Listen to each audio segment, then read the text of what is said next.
మనం ప్రవక్తల స్టోరీలు తెలుసుకుంటున్నాం. ఒక మాటలో మనకు చెప్పాలంటే ఒక పెద్ద పశువుల గుంపు ఉంది. మనం చూస్తూ ఉంటాం, మార్నింగ్ ఉదయం తోలుకొని పోతారు, అన్ని పశువులన్నీ తోలుకొని పోతారు. ఒక ఇద్దరు ముగ్గురే తోలుకొని పోతారు. ఒక 50 పశువులు, ఒక 100 పశువులు దాకా ఉంటాయి. అవి బీటి పొలంలోకి పోయిన తర్వాత వాటిని ఇద్దరు ముగ్గురు కాపలా కాసే వాళ్ళు లేరనుకో, ఒక్కటన్నా బీటి పొలంలో ఉంటుందా? ఒక్కటన్నా బీటి పొలంలో ఉంటుందా? ఉండదు. అలాగే ఈ దైవ మార్గంలో నిజమైన దైవాన్ని తెలుసుకొని నిజమైన దైవాన్ని ఆరాధించడంలో ఈ ప్రవక్తల్ని ఆదం అలైహిస్సలాం గారి కాడ నుంచి మొట్టమొదటి మానవుడు మొట్టమొదటి ప్రవక్త కూడా. అక్కడి నుంచి నూహ్ అలైహిస్సలాం గారితో స్టార్ట్ అయింది దేవుడు ఒక్కడని. అప్పటికే ప్రజలు దారి తప్పిపోతున్నారు, ప్రపంచ వ్యామోహం పట్టుకుంటుంది, సొమ్ము సంపద పట్టుకుంటుంది. వాళ్ళకి దేవుడు ఒకడున్నాడు, ఈ ప్రపంచ సంపద అంతా కూడా ఒక పరీక్ష తప్ప మరేం కాదు, ఇదంతా మన కళ్ళ ముందు ఉండి అంతమంది అనిపిస్తుంది, ఇది మంది కాదు, ఇదంతా దేవుడు ఎవరికి ఇవ్వాలో వాళ్ళకి ఇచ్చి పరీక్షిస్తుంటాడు అని ప్రవక్తలందరూ చెప్పారు. కాలానుగుణంగా ప్రవక్తలు వచ్చారు, ప్రతి జాతిలోనూ ప్రవక్తలు వచ్చారు. ఎందుకు? దైవ మార్గం మీద నుంచి మనం తప్పిపోకుండా ఉండటానికి. ప్రవక్తలు రాకపోతే మనం కూడా దైవ మార్గం మీద ఒక్కళ్ళు కూడా ఉండేవాళ్ళు కాదనమాట. ఆ బీటి పొలంలో గొడ్లు ఎట్లయితే ఉండకుండా వెళ్ళిపోయాయి ఎటు అటు అన్ని పంట పొలాల్లోకి, ఈ ప్రవక్తలు అనేవాళ్ళు మనకి దేవుడి సందేశం అందించకపోతే, దేవుడు అక్కడైన సందేశం యుగ పురుషులు ఋషీశ్వరులు అందించకపోతే మనం కూడా దైవ మార్గం మీద నుంచి ఒక్కలం కూడా లేకుండా పోయాలన్నమాట. అలాంటి ప్రవక్తల స్టోరీల్లో మనం చివరికి ఇజ్రాయిల్ ప్రవక్తల్లో చివరి ప్రవక్త మరి యేసుక్రీస్తు వారు అని ఉంటుంది. యేసుక్రీస్తు వారి గురించి తెలుసుకుంటున్నాం. ఆయన చేసిన అద్భుతాలు, ఆయన చేసిన మహిమల గురించి మనం చెప్పుకున్నాం. గుడ్డివాడి కళ్ళు రప్పించాడు, మట్టితో పక్షి బొమ్మను చేసి దేవుడి పేరుతో ప్రాణం ఊదాడు, చనిపోయిన లాజర్ని లేపాడు. అర్థమవుతుందా? ఇవన్నీ చేస్తూ ప్రజల్లో మళ్ళీ ఆయన ఎలాంటి ఆలోచన వస్తుంది, ఇవన్నీ నేనే చేస్తున్నా అనుకుంటారేమోనని ఆయన అంటున్నాడు, నా అంతటా నేనేమియో చేయలేను, నన్ను పంపిన దేవుడే, తండ్రి అంటే దేవుడేని అర్థం, నాతో ఈ మహత్కార్యాలు చేపిస్తున్నాడు. ఎందుకు? మీరు ఆయన్ని దేవుడిగా ఎరగాలని, పై ఆయన్ని నన్ను క్రీస్తుగా తెలుసుకోవాలని. ఆయన్ని దేవుడిగా తెలుసుకోవాలి, నన్ను పంపించిన ఆయన నాకు దేవుడే మీకు దేవుడే అని కూడా చెప్పాడు. ఇంకా స్వయంగా కన్ఫ్యూజ్ కాకుండా స్పష్టంగా తేట తెల్లంగా ఆయన సందేశం అందించారు.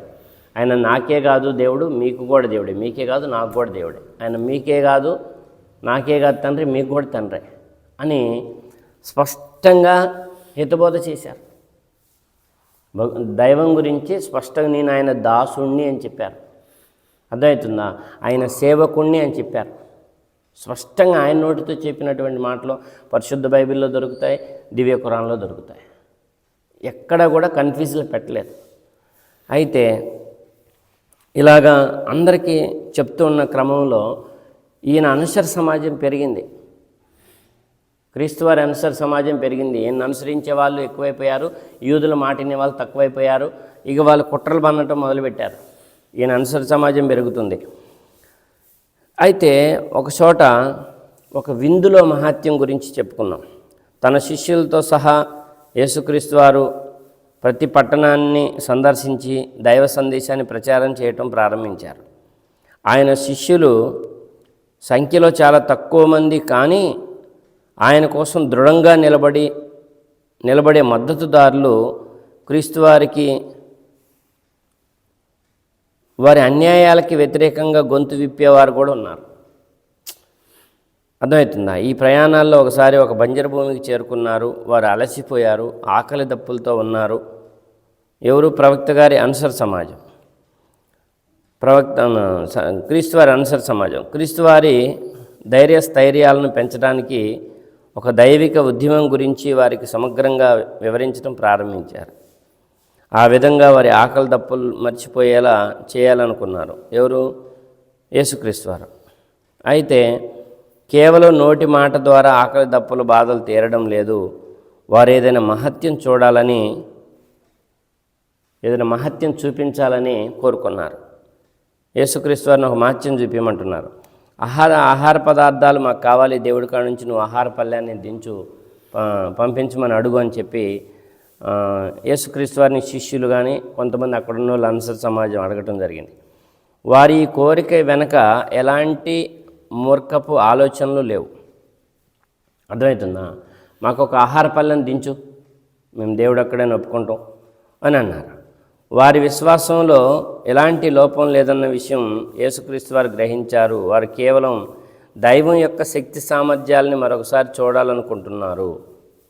అర్థమవుతుందా? ఎన్నో మహత్యాలు చూశారు కదా, ఇప్పుడు ఆహార పళ్ళని దించమని దేవుణ్ణి అని క్రీస్తు వారి ద్వారా అడిగారు. అప్పుడు ఆయన మొరపెట్టుకుంటున్నారు. దివ్య ఖురాన్లో ఉంది, 5వ అధ్యాయంలో 112 నుంచి 117 వచనాలు క్లియర్గా ఉన్నాయి. మళ్ళీ యేసుక్రీస్తు వారితోనే దైవం చెప్తున్నాడు, ఆహార పళ్ళని దించడం నాకు పెద్ద పనేం కాదు, చూడండి ఆకాశం నుంచి ఆహార పళ్ళని దింపుతాను, మీరు ఇది చూసిన తర్వాత కూడా మళ్ళీ అవిశ్వాసం వైపు వెళ్తే, చాలామంది ఉన్నారు కదా, అవిశ్వాసం వైపు వెళ్తే ఎవ్వరికీ విధించనంత శిక్ష మీకు విధిస్తాను అని చెప్పాడు దైవం. సరే అని అన్నారు వాళ్ళు. ఇక ఇలా క్రీస్తు వారు ప్రార్థన చేశారు. కొన్ని రొట్టెలు కొన్ని చేపలు మాత్రమే వారి దగ్గర ఉన్నాయి. ఇలాగా ఆహార పళ్ళెం దైవం దగ్గర నుంచి వచ్చింది. వారందరూ తిన్నా కానీ ఇంకా రొట్టెలు మిగిలినాయి, ఇంకా చేపలు మిగిలినాయి. ఇక్కడేమో ఖురాన్లో డైరెక్ట్గా ఆహార పళ్ళెం పైనుంచి వచ్చిందని ఉంది.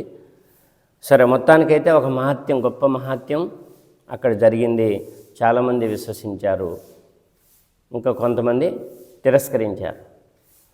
ఇక తర్వాత ఆ విషయాన్ని చాలా సంవత్సరాలు కథలుగా చెప్పుకున్నారు. చాలా రోజులు ప్రజలందరూ కూడా చాలా రోజులు కథలుగా చెప్పుకున్నారు. ఇక అబద్ధపు ఆరోపణలు మొదలుపెట్టారు యూద పెద్దల అబద్ధపు ఆరోధనలో సత్యమేదో అసత్యమేదో తేటతెల్లం చేస్తుండటంతో యేసుక్రీస్తు వారు వారికి కంటగింపు అయింది. వారి కడుపులో మంట మొదలైంది. మా పెత్తనం బాధ్యమో, మా అధికారం బాధ్యమో, మా రాజ్యం మా చేతుల నుంచి మా పెత్తనం బాధ్యమోనని వారు ఈర్ష్యాభావం పెంచుకొని యేసుక్రీస్తు వారి మీద కోపం పెంచుకున్నారు. ఆయన వాదనలకు వ్యతిరేకంగా వారు సమర్థవంతంగా వాదించలేకపోయారు. అందువల్ల ఒక మోసానికి పాల్పడ్డారు వాళ్ళు. ఆయన్ని ఒక మోసగాడుగా, ఒక అబద్ధాల కోరుగా ప్రచారం చేయటం మొదలుపెట్టారు. ఈ పరిశుద్ధ బైబిల్లో కూడా క్లియర్గా ఉంటుంది. ఆయన ఎన్ని మోసాలు, ఆయన ఎన్ని అబద్ధాలు అని చెప్పడం మొదలుపెట్టారు. కానీ నిజమైన మహత్యాలు చూపించాడు ఆయన దైవానుగ్రహంతో. నిజమైన స్వస్థత వచ్చింది చాలామందికి. గుడ్డివాడికి కళ్ళు రావడం అంటే అబద్ధం కాదు కదా. అయినా సరే ఎన్ని అబద్ధాలు, ఆయనకు తంత్రాలు మంత్రాలు తెలుసు అని చెప్పి ఆయన మీద దుష్ప్రచారం మొదలుపెట్టారు. ఆ ప్రాంత పాలకుని వద్దకు వెళ్ళి ఆయనకు వ్యతిరేకంగా ఫిర్యాదు చేశారు. అప్పట్లో అక్కడ రోమ్ ప్రభుత్వం పాలిస్తుంది. ప్రవక్త అంటే యేసుక్రీస్తు వారు ప్రజల్ని రెచ్చగొడుతున్నారని, విదేశీ పాలకులపై తిరగబడేలా చేస్తున్నారని, ఆయన చర్యలు యూద ధర్మంపై తిరుగుబాటుకు దారితీస్తున్నాయని ఫిర్యాదు చేశారు. ఆయన్ను ఒక మంత్రగాడిగా ఆరోపించారు. మంత్రతంత్రాలు చేస్తున్నాడని యేసుక్రీస్తు వారి మీద రాజుకు ఫిర్యాదు చేశారు. ఇక యేసుక్రీస్తు వారు ప్రదర్శించిన అనేక మహత్యాలను చూసిన తర్వాత కూడా వారు తమ మూర్ఖ వైఖరిని మార్చుకోలేదు. మోసాలకు, ద్రోహాలకు పూనుకున్నారు. ఆయన్ను చంపేయాలని భావించారు. రోమన్ పాలకులను కూడా ఈ పరిణామాలు కలవరానికి గురిచేశాయి. ప్రజల్లో సమానత్వం వంటి విప్లవాత్మక భావాలు వ్యాపించడం, అందరూ సమానమే అని చెప్పటం వాళ్ళు కూడా సహించలేకపోయారు. రోమ్ ప్రభుత్వం చివరకు యేసుక్రీస్తు వారిని నిర్బంధించడానికి వాళ్ళు కూడా అంగీకరించారు. కానీ యేసుక్రీస్తు వారు ఎక్కడా కనపడలేదు. దైవ సందేశ ప్రచారాన్ని చేస్తూ దూర ప్రదేశాల్లో తిరుగుతున్నారు. పరిస్థితులకు అనుగుణంగా బహిరంగంగాను ఆయన రహస్యంగా కూడా ప్రచారం చేశారు. ఇక మోసం, యేసుక్రీస్తు వారిని పట్టించిన వారికి గొప్ప బహుమానం ఇస్తామని చెప్పి పాలకులు ప్రలోభ పెట్టారు. ఈ ప్రలోభానికి యేసుక్రీస్తు వారి శిష్యుల్లో ఒకడైన జూదా లొంగిపోయాడు. వెండి నాణేలు లంచం తీసుకొని యేసుక్రీస్తు వారిని స్వయంగా ఆయన శిష్యుడే పట్టించాడు. అర్థమవుతుందా? ఇక ఆయన శిష్యుడు పట్టించిన తర్వాత సరే అక్కడ కొంత వ్యవహారం జరిగింది. ఎప్పుడైతే జూదా పట్టించాడో దైవం వారిని దివ్య ఖురాన్లో 5వ అధ్యాయంలో ఉంటుంది, భ్రమకి గురి చేశాడు. దైవం ఆయన్ని సజీవంగా పైకెత్తుకున్నాడు. ఆయనని శిలువపై ఎక్కించను లేదు, వారు చంపను లేదు అనేటటువంటి విషయం దివ్య ఖురాన్లో ఉంది. ఇదే విషయం బైబిల్లో కూడా ఉంది, మళ్ళీ సిలువేసి చంపారని కూడా ఉంది. అంటే భ్రమకి లోన్ చేశాడు దైవం. మరి ఇంతకీ ఎవరిని వేశారయ్యా సిలువ అంటే యేసుక్రీస్తు వారిని దైవం పైకెత్తుకున్నాడు. ఆ రూపాన్ని తన శిష్యుడే పట్టించటం వల్ల జూదాకి, అదే జూదా ఉన్నాడు కదా, జూదాకి యేసుక్రీస్తు వారి రూపం ఇచ్చేశాడు. యేసుక్రీస్తు వారిని పైకి తీసుకెళ్ళాడు. ఆయన్ని సజీవంగా పైకి తీసుకెళ్ళాడు. ఇక్కడ బైబిల్లో కానీ ఖురాన్లో కానీ సజీవంగా పైకి వెళ్ళినట్టే ఉంది, కానీ ఇక్కడ కొంత క్రియలు జరిగినాయి. మళ్ళీ ఆయన్నే పట్టి ఆయన్నే సిలువేసి 3వ రోజు లేచి పైకి వెళ్ళాడని చెప్పి పరిశుద్ధ బైబిల్లో ఉంటుంది. అలాగే కొన్ని వాక్యాలు పరిశీలించితే ఆయన్ని లేఖనాల్లో కూడా ఆయన్ని సమాధిలోకి పోడు, భూగర్భంలోకి పోడు, ఆయన ఎముకైనా విరగదు, ఆయన్ని నేను పైకెత్తుకుంటాను అని చెప్పి మాట ఇచ్చినట్టుగా లేఖనాల్లో కూడా ఉంటుంది. ఇది మీకు క్లియర్గా కావాలంటే ప్రతి ఒక్కళ్ళు జాగ్రత్తగా పరిశీలించాలి. అసలు ఏం కుట్ర జరిగింది, ఎందుకు జరిగింది, ఎందుకు ఆయన్ని సిలివేయాలనుకున్నారు అనేటటువంటి విషయం అంతా కూడా జాగ్రత్తగా పరిశీలించితే తప్ప అర్థం కానటువంటి మర్మం ఇది. ఏది? యేసుక్రీస్తు వారి సిలువ విధానం. సరే, అదంతా సెకండరీ. ఇక ఆయన్ని పైకి తీసుకున్నాడు దేవుడు. ఇక తర్వాత జూదాని వీళ్ళందరూ సిలువేశారు, యేసుక్రీస్తు వారిని వేసినమని వీళ్ళు అనుకున్నారు. ఇది యథార్థత అంటే రెండింటిలో కన్ఫ్యూజ్ లేకుండా క్లియర్గా మళ్ళీ మనం ఈ అంశం కంటే ముందు అసలు మనం తెలుసుకోవాల్సిన అంశం ఏంటంటే, ఆయన దేవుడి దాసుడిగా పరిచయం చేసుకున్నాడా, దేవుడిగా పరిచయం చేసుకున్నాడా? ఇది అందరికీ తెలియాలి.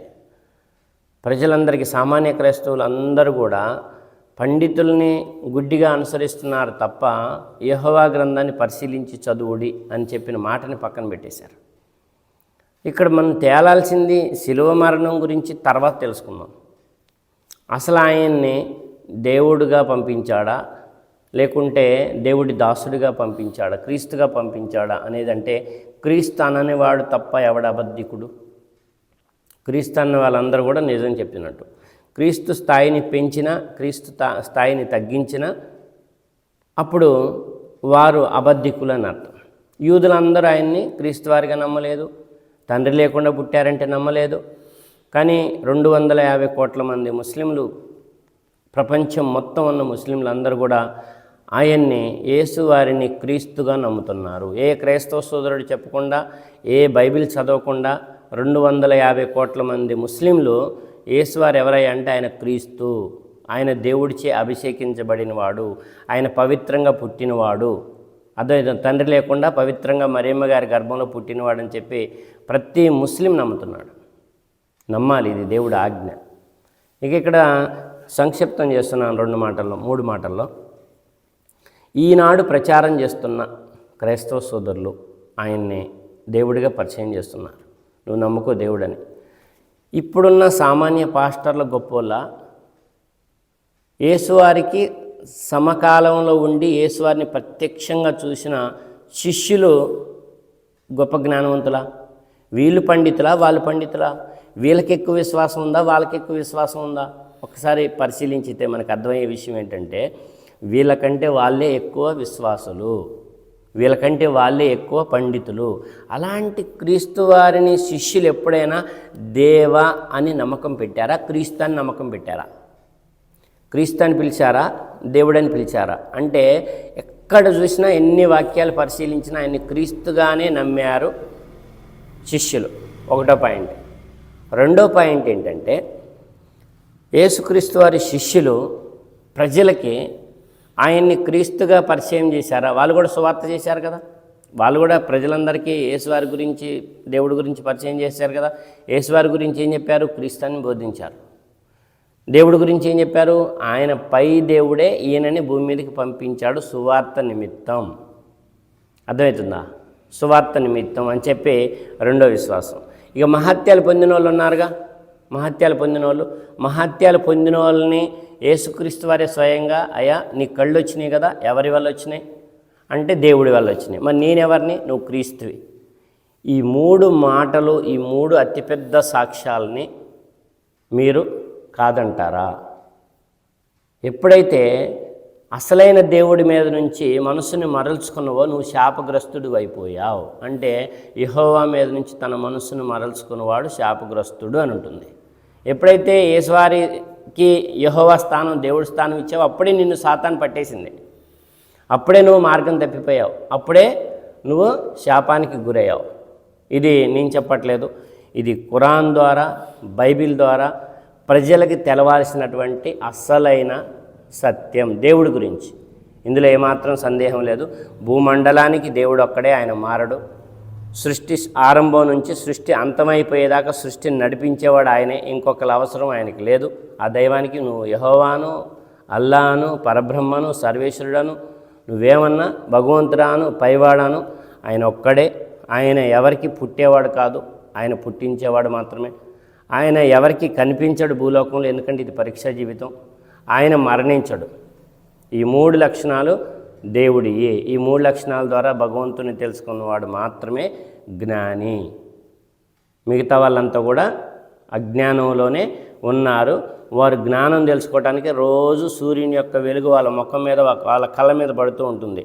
నీ ముఖం మీద అయితే వెలుగు పడ్డది, కానీ నీ మెదడులో ఇంకా వెలుగు, దేవుడి గురించి వెలుగు నీకు ఇంకా నువ్వు వెలిగించుకోలేదు. నువ్వు ఆలోచించితే నీకు ఆ వెలుగు మెదడులోకి వస్తుంది, ఆ వెలుగు గుండెలోకి వస్తుంది అని చెప్పి దైవం రోజు సూర్యుడి వెలుగుని మనకి చూపిస్తున్నాడు.